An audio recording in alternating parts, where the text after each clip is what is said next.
유명한 줄리어스 시저가 예수님 오시기 전 약 100년 전에 건너가는 것을 허용하지 못했던 그 루비컨 강 앞에서 한 유명한 말이 있습니다. 그의 군대를 놓고 The die has been cast. 주사위가 던져졌다 이미.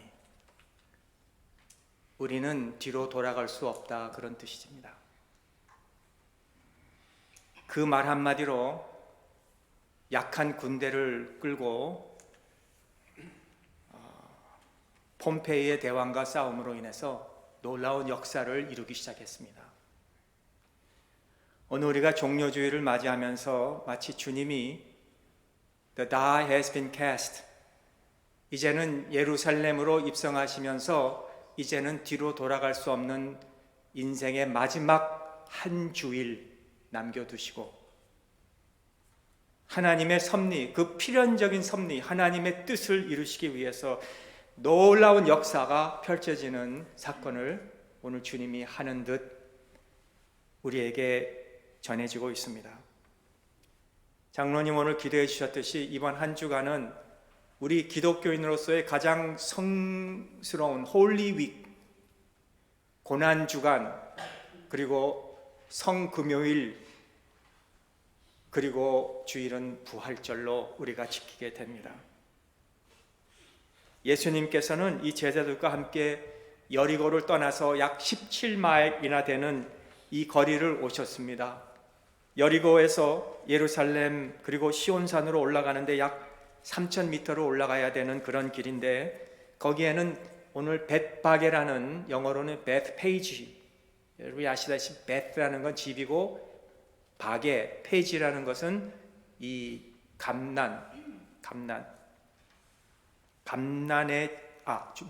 무화과의 집에 도달하시는 이 벳페이지라는 곳으로 오셨습니다.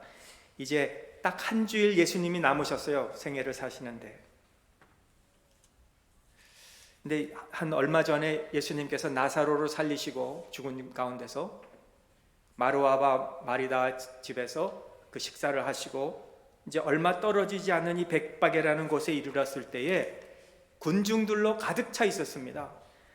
앞에서도 가고 뒤에서도 따르는, 이 사람들은 갈릴리에서부터 온 사람들이고 또 우리가 말하는 필그림, 순례자들이었습니다. 왜요? 1년에 한 번 유월절을 지키기 위해서 예루살렘으로 온 순례자들이었습니다. 얼마나 많이 왔는지 성경은 기록하지 않지만 이 로마의 역사가인 이 요세푸스에 의하면 그 주민들이 살고 있는 사람들은 50만이고 250만이 이 순례의 길을 왔다고 하니까 얼마나 많이 왔는지 대강 짐작을 하실 수 있을 거예요. 많이 모였습니다.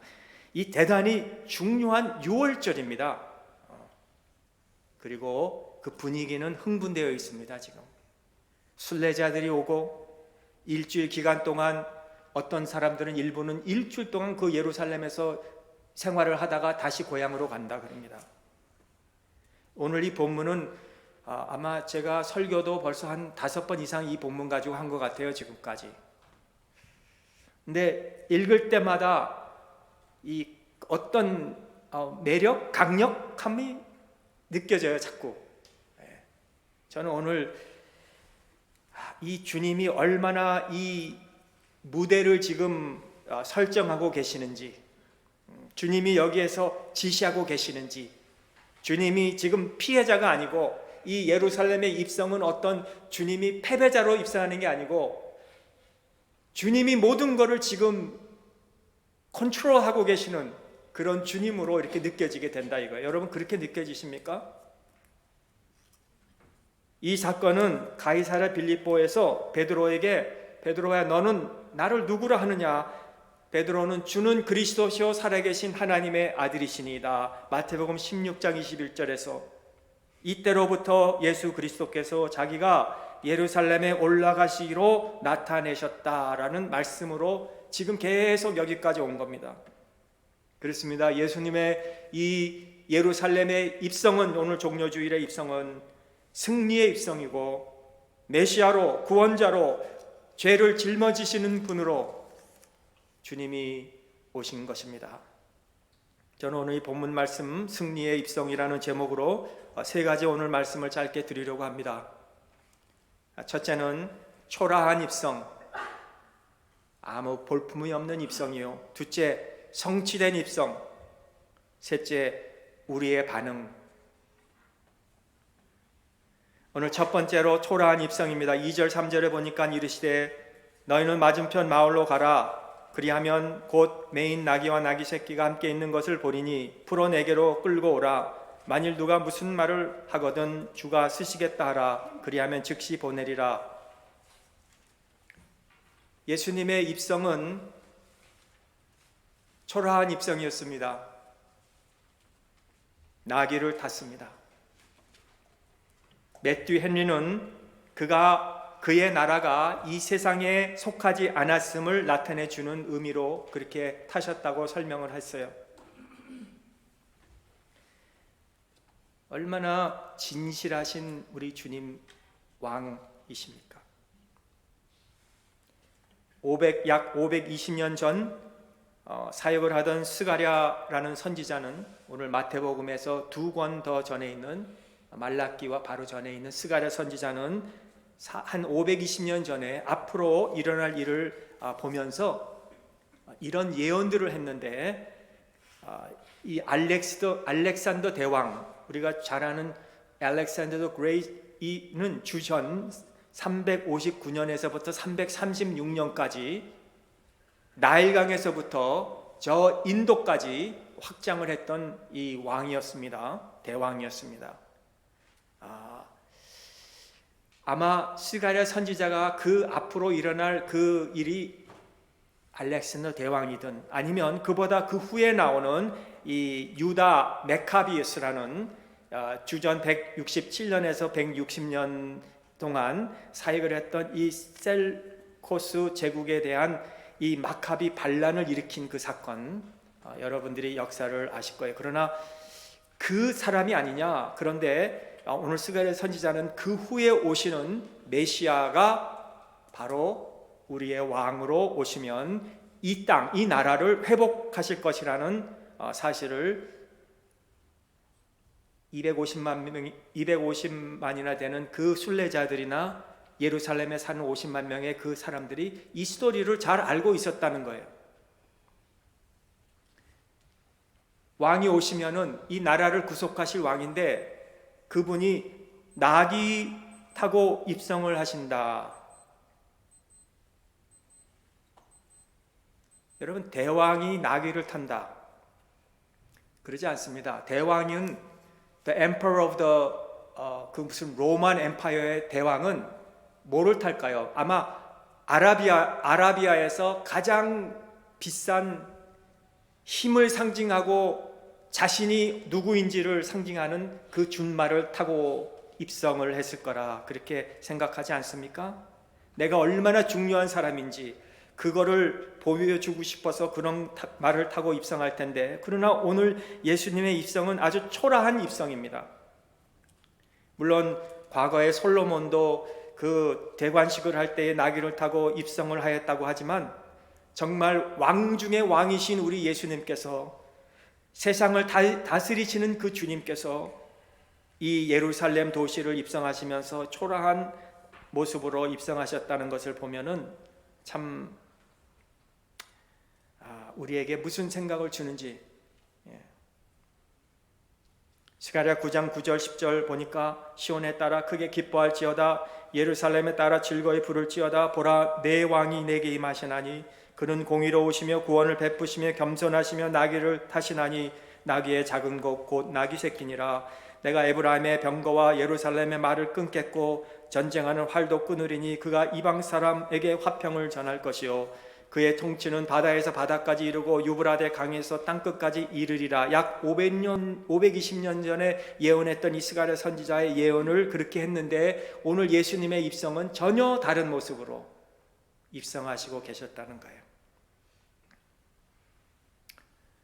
우리 주님은 빌린 나귀를 타시고 무리들이 던진 빌린 겉옷과 종려나무를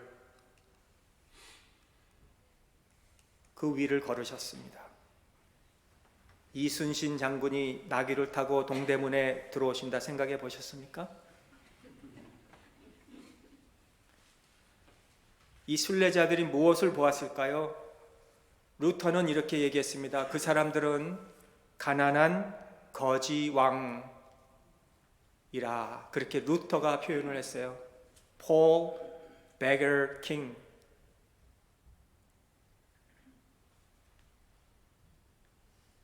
초라한 예수님.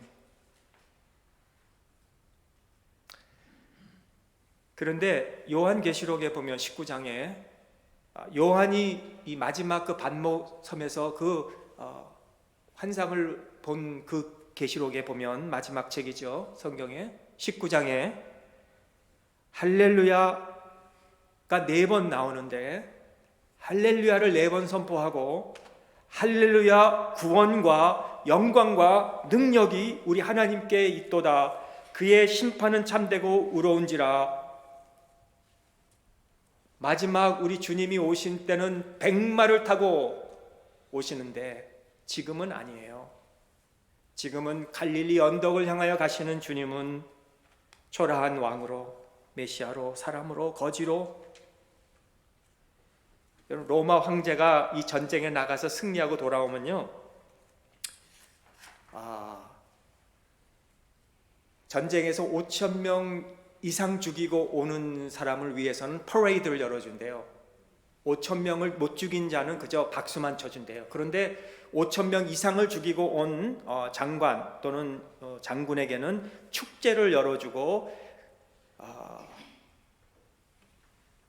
그 전리품을 운반하는데 212년도 AD 212년도에 마크스 마칼러스는 이 시리큐스 도시를 점령하고 돌아오는데, 이 도난한 이 조각상들이 이 100개나 되는 수레에다가 실어가지고 그거를 가지고 들어오고 있었다는 거예요. 이 202년도에서는 이 아프리카나라는 수백 톤의 은을 황소가 그 수레에다 싣고 끌고 오는데, 그 은이 아프리카, 카타고 또는 스페인 이런 데서 그냥 끌고 오는 그 도난한 은을 싣고 입성을 했다고 합니다. 알렉산더 대왕은 바벨론을 정복하고 돌아올 때는 큰 무리들이 바벨론에 있는 그 길바닥에서부터 그냥 꽃송이로 다 차서 길이 안 보일 정도로 꽃을 던져놨대요. 근데 예수님은 대조적으로 그런 것이 없이 낮고 겸손하게 입성을 하셨습니다. 여러분, 우리 예수님의 성품이 어떨까? 우리는 잘 모르지만 마태복음에서 11장 29절에 보니까 주님이 나는 마음이 온유하고 겸손하니 나의 멍에를 메고 내게서 배우라. 그리하면 너의 마음의 쉼을 얻으리니 이는 내 멍에는 쉽고 내 짐은 가벼움이라. 온유하고 겸손하신 우리 주님을 볼 수가 있습니다. 얼마나 겸손하신 우리 주님이십니까? 여러분, 우리 교회에서 우리 모두 참 여러분들 보면은 참 여러분들이 겸손하신데, 정말 그 모습은요 주님을 닮으신 모습이라고 저는 생각합니다. 오늘 두 번째, 성취된 입성. 왜 나귀를 타고 들어가셔야 하셨는가? 오늘 4절 5절에 보니까 이는 선지자로 하신 말씀을 이루려 하심이라. 일러스되 시온 딸에게 이르기를 내 왕이 내게 임하나니 그는 겸손하여 나귀 곧 멍에 매는 짐승의 새끼를 탔도다 라고 하였습니다. 먼 갈릴리에서부터 예루살렘 도시까지 이제 걸어오시면서 그 도시가 눈에 딱 들어오실 때 벳바게라는 곳에서 약 2마일 정도 더 가면 예루살렘 입성을 하시는데, 나귀를 타신 것은 바로 스가랴아까도 선지자가 말씀한 대로 그 예언의 성취를 하시기 위해서 하셨다면, 예수님은 늘 그의 마음속에 한 구석에는 그 예언된 말씀들, 스가랴 선지자의 말씀들, 또 그 전에 선지자들의 말씀들이 주님의 마음에 늘 있었어요. 하나님의 말씀이 늘 있었어요. 하나님의 말씀에 묶여 살았어요. 여러분, 오늘 여러분들은 무엇에 묶여 삽니까? 어디를 바라보고 무엇을 가지고 사십니까? 나의 건강을 의지하고 사십니까? 나의 지식을 의지하고 사십니까? 아니면 내가 다니는 회사를 의지하고 사십니까? 내 소유를 지금 의지하고 사십니까? 이런 것들 가지고 우리가 무엇을 할 수 있겠습니까? 이거 가지고 우리가 하나님의 뜻을 사용할 수 있습니까? 여러분, 예수님처럼 늘 말씀에 묶여 사시기 바라요. 하나님의 말씀에 묶여 사셔야 돼요. 이 세상에서 말씀대로 사는 것보다 더 귀한 것은 없습니다. 조지 베버리 셰의 말씀이었어요. 그가 찬송을 그렇게 졌잖아요. 이 세상에 모든 부귀영화 다 버렸다고. 하나님의 말씀대로 순종하며 사는 것보다 더 큰 복이 어디 있겠습니까? 하나님의 말씀은 약속입니다. 그의 약속입니다. 여러분, 에서같이 팥죽 한 그릇에 우리의 기업인 이 약속, 하나님의 약속을 팔지 마시기를 주님의 이름으로 축원합니다. 하나님의 말씀, 하나님의 축복의 약속보다 지금 당장의 물질, 사업, 자녀, 우리 무슨 어떤 꿈, 이거로 바꾸지 마시기 바래요. 보이는 것은 잠깐입니다. 얼마나 잠깐 이 세상이 지나갑니까? 보이지 않는 것은 영원합니다. 영원해요. 이집트에 이 그리스도인들이 산다고 합니다. 그들은 신앙을 꼭 붙잡고 산대요. 그리스도인들은 좋은 대학, 명문 대학을 나왔어도 좋은 직장에 다닐 수 없다고 합니다. 정부 기관이 그렇게 입사할 수 없도록 만들어 놨습니다. 그래서 그리스도인들은 이집트에는 큰 불이익을 당한다고 해요. 그런데도 그들은 신앙을 붙잡고 살아요. 하나님 한 분으로 기뻐하면서 살아요. 한 번은 이집트 정부가 그리스도인들 리더들에게 너희들이 신앙의 자유를 우리가 줄 테니까 저 목가탐에 가서 살면 우리가 신앙의 자유를 주겠다. 거기에 가서 마음대로 예배하며 살아라. 니네들 원하는 대로. 그런데 여러분이 아는 대로 그 목가탐은 쓰레기 장소예요. 쓰레기를 다 갖다 버리는 그 장소에서 그들이 살겠습니다 했어요. 그리고 거기에서 예배하고 그들의 자손들도 쓰레기를 수거하면서 거기서 예배하면서 산대요. 그 지역에 가면 곳곳마다 십자가가 달려 있어요. 쓰레기장에서 십자가를 세워놓고 예배하면서 쓰레기를 치우면서 살면서도 그들은 그리스도인으로 산다 이거예요. 여러분, 예배를 위해 여러분들은 모든 것을 버리고 쓰레기장에 가서 살 수 있습니까?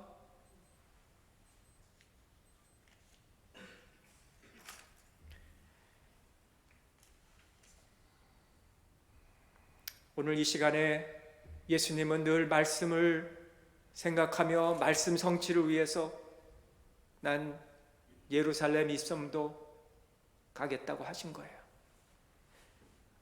우리 이제부터 거룩을 위해서 몸부림칠 수 있기를 바랍니다. 나 말씀대로 살겠습니다. 이렇게 여러분들이 고백하는 순간, 그때나 지금이나 살아서 오늘 역사하시는 그 하나님께서 놀라운 역사를 여러분 삶 통해서 이루어 주실 줄 믿습니다. 오늘 마지막 우리의 반응은 무엇일까? 여기 무리들의 반응을 보면은 앞에서 뒤에서 환호하였어요. 겉옷을 펴며 종려나무 가지를 베어 길에 펴며 앞에서 가며 뒤에서 따르며 호산나.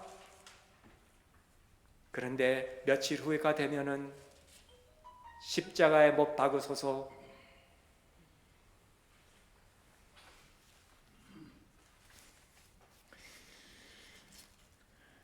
이번 한 주간 우리 고난 주간입니다. 내일부터 우리 새벽 기도가 있겠습니다. 주보에 광고를 안 했어요. 부담이 되실까봐. 그러나 정말 우리의 반응이 정말 예수님 호산나 찬송하겠습니다 했지만은 우리의 반응이 정말 우리도 그 고난에 참여할 수 있는지, 한 주간 새벽 기도 나오셔서 그 고난에 동참하시고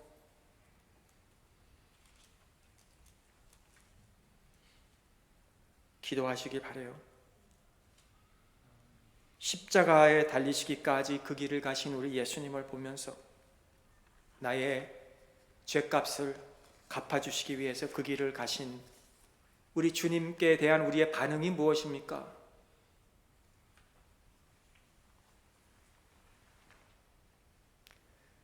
생명의 삶에서 보니까 이 성자의 귀한 몸 찬송가 가사가 4절에 만 가지 은혜를 받았으니 내 평생 슬프나 즐거우나 이 몸을 온전히 주님께 바치소 주님만 위하여 늘 살겠네. 여러분 정말 그 찬송가 가사처럼 만 가지 은혜를 내가 받았다면 온 몸을 바쳐서 내가 주님을 위해서 살겠습니까?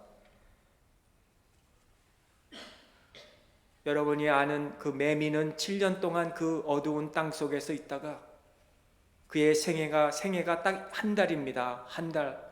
무려 한 달 동안 이 세상에 나와서 그 7년 동안 깊은 어둠에 있다가 한 달 동안 이 세상을 보니 하나님의 창조가 너무 아름다운 거예요. 그래서 목청이 터져나가라고 한 달 동안 울다가 그 생을 마치잖아요. 그러나 우리는 이 세상뿐만이 아니라 또 영원한 내세까지 우리에게 보장해 주신 그 하나님을 우리는 목청을 터져서라도 우리는 하나님을 찬양하지 않고는 있지 않습니까?